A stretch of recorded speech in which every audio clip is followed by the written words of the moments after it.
جديدة من قعدة بيانات. تفتكر هل في علاقة بين عدد الناس اللي بتتجوز في الصيف وعدد الناس اللي بتغرق في الصيف؟ إحصائيا الحقيقة أيوه، بس هل ده معناه إنه الجواز بيغرق الناس؟ هنسيب أصحابنا المتجوزين يجاوبونا في الكومنتات على السؤال ده بلا خوف طبعا يعني. تعالوا نفهم إيه الحكاية من الأول. في الإحصاء في مفهوم مهم ومحوري جدا اسمه الارتباط أو الكورليشن، واللي هو عبارة عن رقم بسيط ممكن يغير قرارات في البيزنس، في الطب، في الاقتصاد، وفي كل حاجة من مجالات الحياة تقريبا. والرقم ده بيقول لنا ببساطة هل في علاقة بين ظاهرتين أو موضوعين ولا لأ؟ هل لما حاجة بتزيد التانية بتزيد معاها؟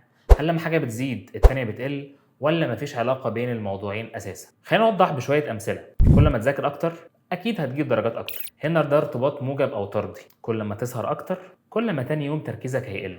هنا ده ارتباط سلبي أو عكسي. أو مثلا العلاقة بين عدد الكتب اللي عندك في المكتبة وعدد مرات نزول المطر في شهر الصيف. أكيد طبعا مفيش أي علاقة بين الموضوعين دول. طيب بنقيس الارتباط ده إزاي؟ في أكتر من طريقة طبعا بنعمل بيها كده، بس أشهر مقياس للموضوع ده هو معامل ارتباط بيرسون أو بيرسون كورليشن كوإفيشنت، واللي بنعبر عنه بالرمز R، واللي بتكون قيمته بين -1 و1. -1 ده يعني ارتباط سلبي أو عكسي قوي جدا جدا، يعني كل ما حاجة بتزيد التانية بتمشي في الاتجاه العكس تماما، بتقل جدا جدا. وفي عندنا 1 أو موجب 1، كل ما ظاهرة بتزيد أو بتحصل التانية بتزيد أو بتحصل معاها بنفس القوة وبنفس الاتجاه. وفي طبعا 0، واللي بيقولوا ان مفيش اي علاقه بين الموضوعين او الظاهرتين دول. طبعا معامل الارتباط غالبا ما بتكونش نتيجته بالقوه والحديه دي، يعني مش يا -1 يا 1 يا 0، مش ابيض واسود يعني.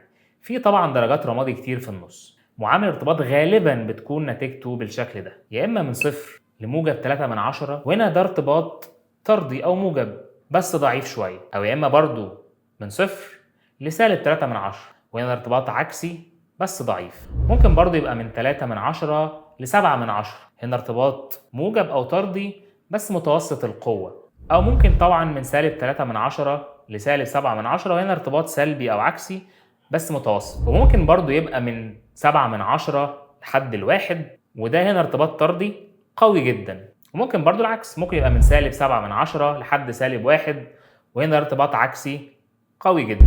خد بالك من حاجه مهمه جدا، الارتباط مش دايما معناه وجود علاقه سببيه. يعني ايه بقى الكلام ده؟ يعني مش معنى ان ظاهرتين معامل ارتباط بينهم قوي جدا ان ظاهره منهم بتسبب التانيه. نرجع للمثال اللي بدانا بيه حلقتنا واللي ممكن يكون سبب شويه مشاكل. في الصيف عدد الناس اللي بتتجوز بيزيد وعدد الناس اللي بتغرق برضه بيزيد، فهل كده الجواز بيغرق الناس؟ طبعا لا. في الواقع هنا الصيف مجرد عامل مشترك مش اكتر. الناس بتتجوز طبعا اكتر عشان الاجازات، وفي نفس الوقت الناس بتنزل البحر اكتر، فللاسف بتزيد احتماليه غرقهم اكتر. هنا في علاقه بين ظاهرتين معامل ارتباط بينهم قوي جدا جدا، لكن طبعا مفيش اي علاقه سببيه بين الظاهرتين. الارتباط لا يعني السببيه، او زي ما بيتقال correlation doesn't mean causation. الارتباط بيقول لك بس انه في ظاهرتين بيحصلوا او بيتغيروا مع بعض سواء في نفس الاتجاه او عكس الاتجاه. انما السببيه بقى عكس كده، بتقول لك ان في ظاهره بتسبب الثانيه. وطبعا الموضوع ده مش بنعرفه بسهوله.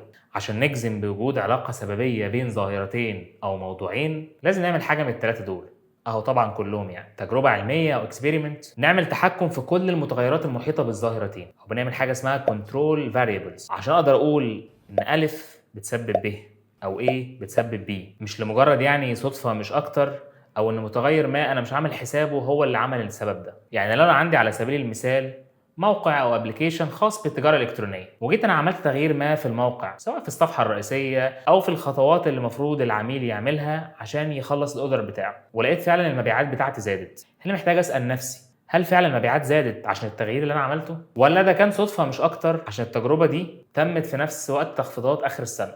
الطريقه الثالثه اللي اتاكد بيها من وجود علاقه سببيه بين ظاهرتين تحليل البيانات عميق كده ومتقدم زي الريجريشن اناليسيس، او اللي هو تحليل الانحدار. اقدر اتوقع بالظبط سعر البيت في منطقه معينه بناء على مساحه البيت ده بالمتر المربع. بس كده. واخيرا لو عجبتك الحلقه ما تنساش تعمل لايك وشير، ولو انت على اليوتيوب اعمل سبسكرايب وفعل زر الجرس، واتفرج على الحلقات اللي فاتت وقول لنا في الكومنتات ايه المواضيع اللي حاببنا نتكلم عنها في الحلقات الجايه. انا احمد عصام ودي قعده بيانات. سلام يا ابو عمو.